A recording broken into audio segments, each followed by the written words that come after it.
let's start with our first panelist, Nick Jonsson. I will introduce him further. EGN is a global network of 14,000 members, representing more than 8,000 companies and 70 professions that help business leaders grow through a trusted network of peers with the purpose of making each other better. Now, what's so special about Nick is that he has dedicated his time and effort to raise awareness on executive loneliness and also eliminate the stigma around this phenomenon. So he recently conducted a study, and I will not reveal the result of the study. I will let Nick to reveal that study, as he will talk with us about this thing called executive loneliness and ways to overcome it. So we can look forward to an insightful point of view, data, an inspiring story, and what we can do together to break the stigma of loneliness as an executive. Nick Jonsson. Thank you very much, Sari, and thanks everyone for the warm welcome. So indeed, today is a topic that is very close to my heart. Executive loneliness, stress, anxiety, or depression, according to me, can many times be even the matter between life and death. So it's a serious topic, but we also must tackle it with a lot of joy. So the story I wanted to share with you today is that I'm indeed writing a book on this topic. I wanted to let you know, why am I writing a topic on this particular topic? Why am I interested in this topic? I've recently been featured in 3 radio interviews here in Singapore. I had more than 20 newspaper and magazine interviews, because it seems like the topic of executive loneliness is covered of a lot of stigma. People don't want to talk about it. I even posted today on my LinkedIn profile, why is it that we are shy or scared to go and see a therapist or a counselor? But if we break an arm, we are not shy to go and see a doctor for that. So the whole topic is embedded with stigma, and that is what I'm trying to break. And that's what I'm hoping, that if there's one message from today that we should leave with, is that we remove a bit of this stigma. I just wanted to share with you some of the recent media exposure that I had. This is from the Business Times in February this year, and it's a 4 pages full feature, which according to what I know, the biggest media exposure in the business press in Singapore in regards to mental health. So this came just when COVID-19 started to spread around the world. So I opened this topic before the pandemic was declared. But inside these articles, we have not only my confession, but also confessions of CEOs, business owners, and like-minded in Singapore. And as we shared our story there, I was contacted by hundreds of business owners and executives afterwards, thanking us for sharing our stories, to giving them some hope, and for making a step closer to breaking the stigma. And then recently here, just last month, another full page in the Straits Times, where I'm not shy to be featured, to say that we're talking about lonely leaders, where I shared a little bit about my story, my journey, but also inviting other executives and business owners in Singapore to share their stories, for their staff and their teams to see that they also can feel lonely, they can feel disconnected. And it's very important to stand up as business leaders to actually show that we're all vulnerable. So that is my story. And why am I then talking about this? Why do I bother to touch a topic that no one else wants to talk about? Well, as I said, it can be a story between life and death, because that's what I saw in 2018. I basically didn't think that I would survive 2018. I had recently gone through a divorce. I was separated from my ex-wife, and my son moved to Sweden. I moved from job to job, and I moved to 3 countries within 6 months, and I didn't really know what was home and what was my purpose in life. I really crashed. I felt lonely. I felt depressed. I used to be quite fit. I used to be a runner, cyclist, swimmer, and I suddenly lost my appetite for exercise.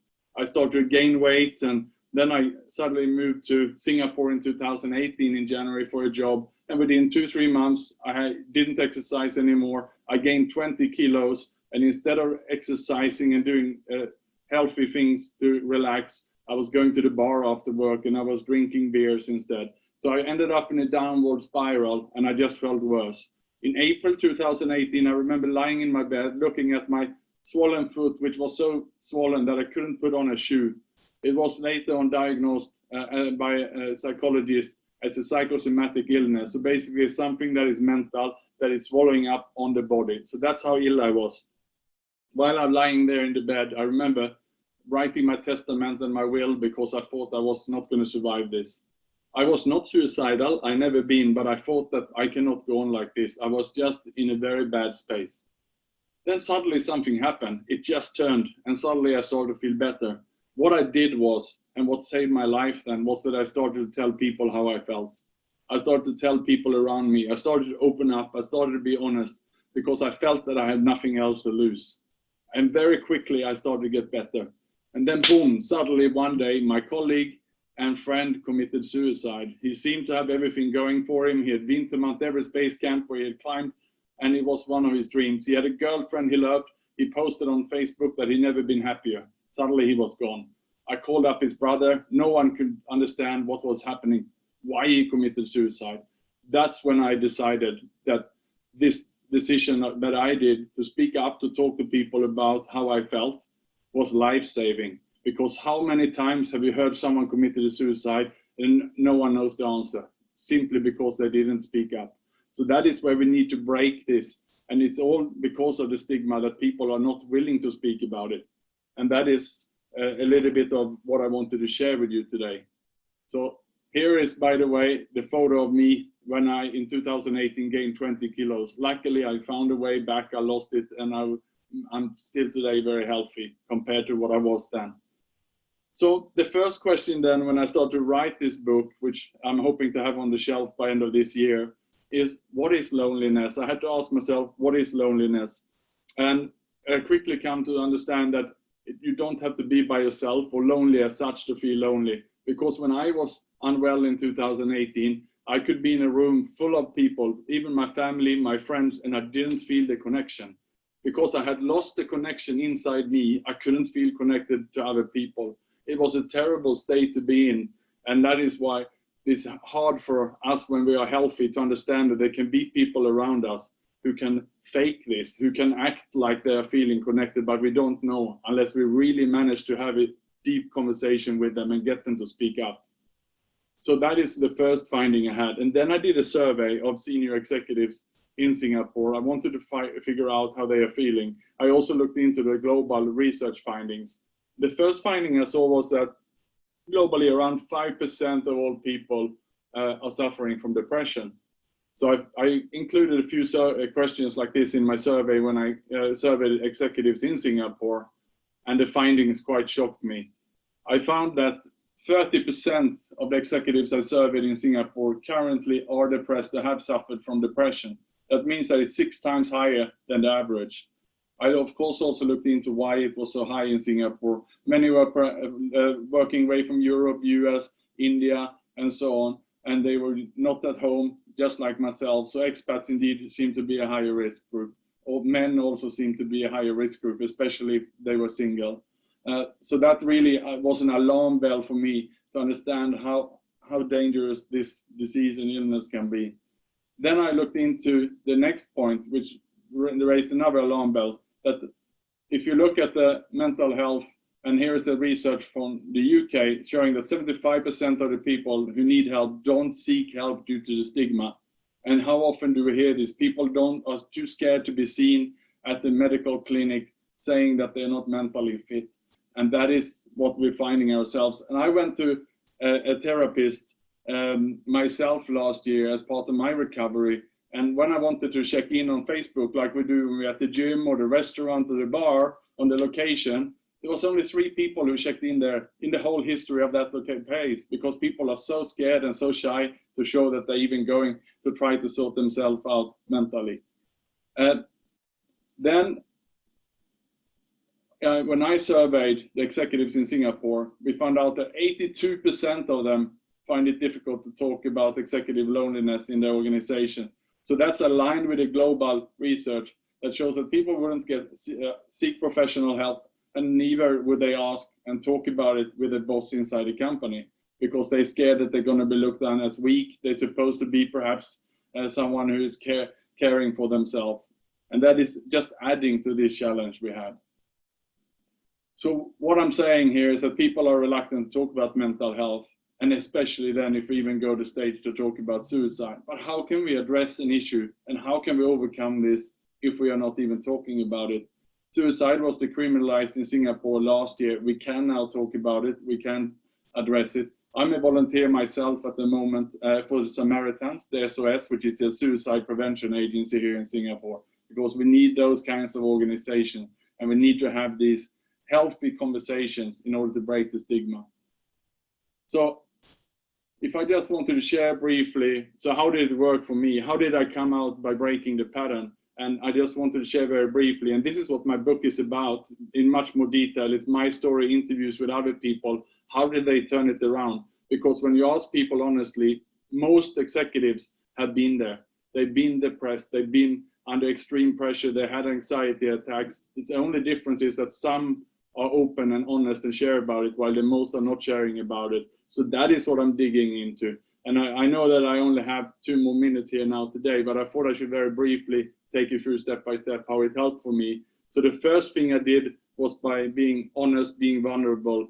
I decided to start seeking help. I decided to speak up, and I started to read books. And if I couldn't find the answers in a book, I decided to see experts. I decided, for example, to see family therapists to address the relationships over my divorce and my son, to have better communication with him. I also decided to see another counselor to work on myself to get back on the path again. I got a fitness coach, and to make sure that I had the right nutrition and exercise, and I also measured my sleep. These days you can do that very easily with a Garmin device. If I was lacking sleep, I was looking at the 7-day average. I would catch up. I would get more sleep. And then I started to address the relationships, the personal network with everyone around me, my family, friends, telling them how I felt honestly, and also apologizing to them if I felt that I had done something wrong. And then the professional network and connect with professional people that can help me in my workplace, and really creating some bonds and also helping them. The next thing was really to look at myself about purpose in life. And I found my purpose here in what I'm doing now and sharing with you today. And I'm forever grateful for every invitation like today to share this, because as I mentioned, it can be the difference between life and death. If you manage to catch a person when let them speak up and listen to them. So that is really my passion now. And I'm created goals here with my book and also in regards to this. So I'm really driving this outside of my career. I have another purpose rather than work. I too much before this had defined myself in my job rather than finding some other purpose. Then also I learned to have a plan B. And I think in uncertain times like today of COVID, it's very important to have a plan B. So while I'm running EGN, while I have this mission now also with my book, I'm also studying to become an ICF certified coach at the moment, so that I can have a plan B career should something happen. And you never know when a rainy day can happen. Finally, and very importantly, is the being of service and giving it all back. I know that I could have, perhaps if I laid there in bed 1 more month, I don't know if I would have been here today. I was so unwell, but I'm so grateful to come back, and therefore I want to give this back and show some light to everyone. I just wanted to end with one very quick story. And this is a picture of my son in Sweden during COVID-19. I, like many, started to get quite depressed and I fall back in some bad habits during March, April here, because my son was going to visit me in Singapore. Obviously with the restrictions, he couldn't come from Sweden. And I started to feel depressed. I was sad, I was feeling anxious. I apologized to him, and of course an 11-year-old couldn't really understand why he couldn't come and visit me in Singapore. So I was filled with guilt. And as I was there in my thought, I started to blame associations, governments, airlines, and feeling guilty and why can't we travel and why can't we meet? And then I found myself, as I wrote the book, and the own steps I've written was really to ask for help. So I called up my family therapist and I told her what's going on. She said, Nick, let's change this. She helped me create a simple survey. I found out what my son loves to do. We bought him a webcam, and his favorite game to play online is Minecraft. We now play online gaming every Saturday for 2 hours. He probably loves that even more than visiting me and doing the things that I love. So now I come into his world and we're having a fantastic relationship online. So it just was a reminder to myself that whenever we fall off the path, don't be shy to ask for help. Let's just continue the journey of constantly improving ourselves. So thank you so much for listening to me today. Here is, by the way, my QR code to LinkedIn if you wanted to connect with me. And I'm looking forward to the speaker panel later today. Thank you so much. Thank you so very much.